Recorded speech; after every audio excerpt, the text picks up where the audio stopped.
So a year ago I made a video with my little girl Rebecca about us cleaning the oven, and the reason why I want to show you this one today is because here we are a year on and this is still the state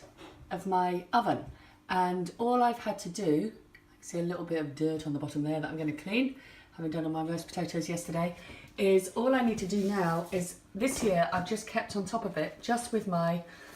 kitchen duo glove and my ENJO fill, and so I'm just going to use that now to wipe it over. And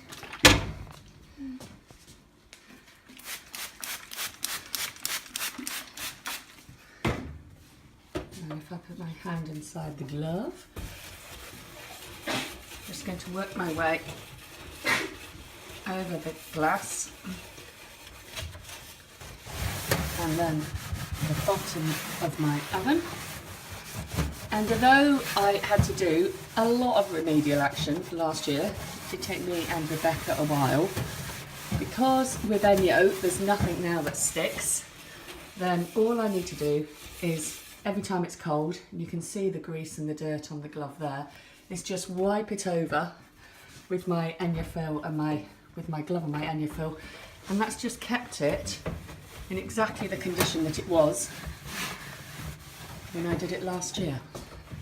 So there we go. Kitchen, glove and ENJO fill. And ENJO really will keep your kitchen cleaner for longer. Happy Christmas.